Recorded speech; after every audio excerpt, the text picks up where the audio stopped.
Hey, what's going on, family? T Speaks here. So I wanted to get on real quick. Not even real quick. It may take a couple minutes. But I wanted to talk about something that has perhaps stopped you as it stopped me. And the thing that stopped me from starting my own business, from scaling my life, from actually becoming the person that I was always meant to become was the fact that I bought in to what everybody else said that I was. I bought into I was homeless. I bought into I was parentless. I bought into the thought process that I was only an employee. And with that mindset, be honest, to be completely honest, I never looked outside of being an employee. Why? It is because of what I saw around me, and it's what everyone else told me that I should be in order to be quote unquote successful. So whenever someone that I kind of rarely met that had their own business, I thought, oh, that's a great idea. That's fine for you. That works for me. But hey, I am an employee. I'm a good employee, and I am going to get rich by working on this job and being the best star employee. I'm going to get there early. I'm going to leave late. I'm going to do everything that's necessary. I am going to be right on point. I am going to study on the weekends. I'm even going to come into the office on the weekends when nobody's there and stay as long as I need to. If I have to give a Saturday to it, no problem. If I get there at 8 o'clock, sometimes I would get there at 8 and leave at 3, not thinking to myself, oh, half the day is it's gone. Daytime is already gone in the morning. But the afternoon, by the time I got home, it was 5 or 6, but I felt good. Years go by, and I recognize I'm making money, if you will, but I'm not wealthy. I'm not financially free. I'm exactly what they said that I was supposed to be in order to be those things, which is a great employee. Have you ever had that thought, that idea that we've been told since school, since indoctrinated into the whole mindset of how to be an employee? Go to school, get good grades, excel in your class, be in the top deciles, maybe the top 10% if possible, get into from elementary school straight up, high school, get into a good college, which I did not do initially to start because I didn't have an idea of what I wanted to do in life. I didn't have an idea of what I wanted to be because of my upbringing. So again, I was what they said I should be. Pretty much just someone looking for a job, looking for a savior, looking for a place to call home that could take care of me. Notice what I was doing. I was always looking outward. I was looking at someone to give me a job, some job to give me the salary to where I can say, okay, this is who I am. I am an employee of this company, and that's who I am. You should see me like that, and I'm going to excel, and then I'll be successful.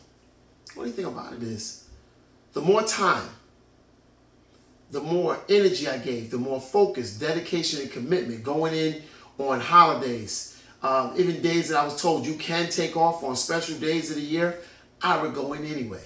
I would beat the CEO there till he got upset that I was getting there early. I would leave later than most everybody else. And I noticed they're able to get their jobs done and stay only this amount of time. I stay here to get more done, but at the end of the day, I get my same paycheck and they get theirs. So being a stellar, wonderful employee, it got me promotions in terms of titles, got me raises, some bonuses, didn't make me financially free and didn't make me wealthy. It made me tired because working the 5 days, traveling in, then working, staying over, I'm already working the moment I wake up. So if my clock goes up at 4:30, 4:45 because I have to take a bus that's an hour and a half in to the city because I don't want to live, quote unquote, in New York City. So I'm technically up from, let's just say, 6 o'clock till I get on that last bus would be anywhere from 5:30 to sometimes 8, depending on what time of year it was, what was due, and how much I really wanted to impress the boss with how well I was a great employee, how much I was able to do. He would never know what time I left. All he would know is, hey, have a good night. Go home to his life if he came in. And that was a great way to be. And I used to always go, wow, he's left. That's fine. I'm going to do this. He's going to take note of me doing well. Did he take note? I don't think so. Just basically, the bottom line is, did you do your job? All the extra stuff was on you. Never asked for me to do it. Never said not to do it. And I recognized that all of the time I was becoming more and more tired. Not wealthy, not financially free. I mean, if I stopped working, I might have been able to keep myself afloat for a month or two back then. No kidding, no 6 months. The whole time I was working, you know how impossible it was to actually take 6 months and put it to the side, especially what my lifestyle was. Because if I made X, I spent X, Y, Z, and then changed the alphabet over again. You know how they always say, you spend more money than you really earn? Well, that was absolutely me. Because I always said to myself, more is going to come sooner or later. I'm going to get a bigger raise. He's going to notice how valuable I am. He didn't notice that much. He noticed within a certain bracket of increase. Every year will be the same percentage. And when the company had a bad year, I had an awful year. Because I was expecting more and got less than what I was considering the normal or the average. So if I'm expecting to get $1 raise, and then I thought I was going to have a good year because to get $2 because of all I did, I got 75 cents. So I, in essence, in my mind, lost $1.25. I said all this to say, it is easy to fall into the trap of working, whatever job you're working, and thinking that this is going to cause me to be wealthy and financially free. When the truth of the matter is, I don't know anyone that has become financially free from working unless you use that job as a sponsor to build yourself a business or businesses. From a regular job, let's just say the percentage is high 90s that you're not going to be financially free. And when I mean financially free, I mean to the point where you can do what you want to do and finances are coming in still, which means you don't have to work for it. It's working for you. Not really going to happen on a job. And I noticed I only jumped but so much. So if I was able to buy a place, I couldn't buy 2. If I was able to buy a vehicle, I couldn't buy 3. I was stuck in a certain mode. And that's what working gives you. It gives you guidelines and parameters in which you can live by. And you, believe it or not, will die by those same things. The only way you're ever going to change your position is to change your mind and decide that you want something different and you're willing to do whatever is necessary in order to get different. What does that look like? It looks like you're still going to work, but you're not giving work all of you here. So at lunchtime, at breakfast time, at your commute in, your commute home, you're thinking, you're jotting down, you're writing, you're making phone calls, you're sending emails to those potential individuals or clients or someone else who's going to give you the information necessary in order to start your own business. Because the Bible even says that a dream comes by the multitude of business, and a fool is known by the multitude of words. So for you just to talk and never walk, the Bible said, not me, but it calls you a particular class of people. But the dreams, in order to come true, it says by the multitude of business. I thought it was funny when I saw it because it never said job. And the reason why it never says job, and I believe the acronym for job is just over broke. So I wasn't broke. I was just over broke. So I was able to do good, to do some of the things I want for a couple of days, maybe a week, depending on how long that paycheck was. When it was every 2 weeks, I would do what I wanted to do within the parameter of 2 weeks. And then shortly upon the 12th day or something, I used to look and go, "Ooh, can't wait for Friday to come." Not that I have any savings, but I certainly want to tap into the savings that I had to keep my lifestyle and keep things going. So it's very, very important for you to actually decide where you want to be in the 1, 3, and 5 years. And then start making strides to get there. And you use that job as ways to pay for your online courses, your coaches, your webinars, I don't care if it's stamps to go on envelopes to send to the people, "Hey, I need this," send it in an email, whatever it is, to send even a Microsoft package when you get the PowerPoint and all of that. Use that job as the same way that they use you.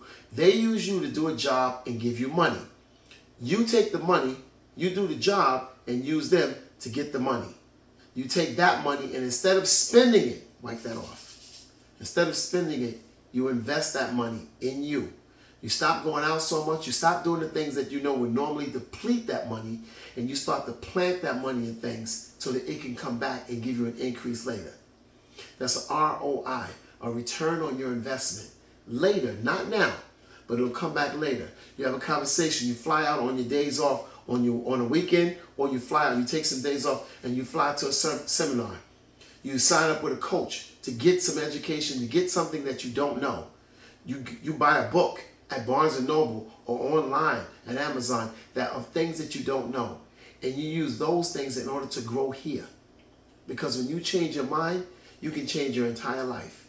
But if you're still going to be the same person that wants to be an employee and says, I'm going to keep this job until I get my pension, until I get my 401k plan, and I can't touch the 401k plan now for the next 10 years, 20 or 30 years, or whatever the case may be, because they're going to tax it. Then you'll wait that long to take your own money. You'll ride the roller coaster of the stock market, whatever it's vested in. When it goes down, you'll bite your teeth and wonder, when will it go back up? And you'll do that until it's time to retire. But what if there's another way to make that money that you're waiting to have when you get 65 or 62 or 57? What about if there's a way to have that now, today, during a recession? Because statistic has shows during every recession, there are millionaires born, created. That means a person who only had thousands crossed over and became millions during what we consider to be the worst economical of times, the recession. So a recession doesn't mean that people are broke. It means that a recession, people are getting busy. I want to just encourage you guys to start to look at yourself and what is it that you really want. For me, the foundation that I had is I follow what people said that I should be. It was a long time before I started looking at me and asking, who do you want to be? Who are you? And what do you want your picture to look like? Because at the end of the day, and this I say, the job will never love you back. It will never love you back. And I learned that the hard way so that you don't have to. Just take a listen to that. The job will never love you back. It will pay you. It will keep a roof over your head. It will keep your kids, your wife, your husband fed. Only as long as you give it what it wants, but it will never love you back. If you're sick and you can't get out that sick bed within the time that you have sick days, and the time that you have to save up PTO or whatever, I think that's what they call it, when you run out of all of those times and you go on short-term or long-term disability and you exhaust those, you'll see how much love the job has for you. Versus you starting your own business, whether you can make it to the business or not, it runs. When you start to put things in place, it takes care of you because you took care of it. Think about who you want to be and what you want to do and get started on that today. No such thing as a recession. That's in your mind. A recession is a thought that a lot of people have embraced and did actions according to that. That's a recession.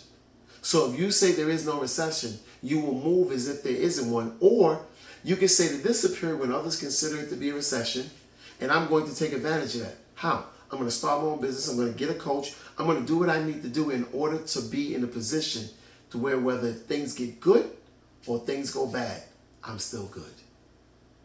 Just a thought.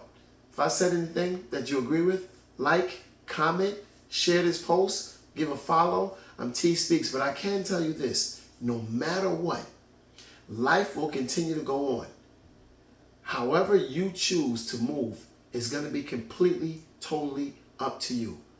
You want to make sure to put yourself in the best position as soon as you can. Don't wait until you become an older person to wish you had done and made changes in your life. Remember that. You change your mind, you change your life, and no matter what, don't quit on you. I'm T Speaks.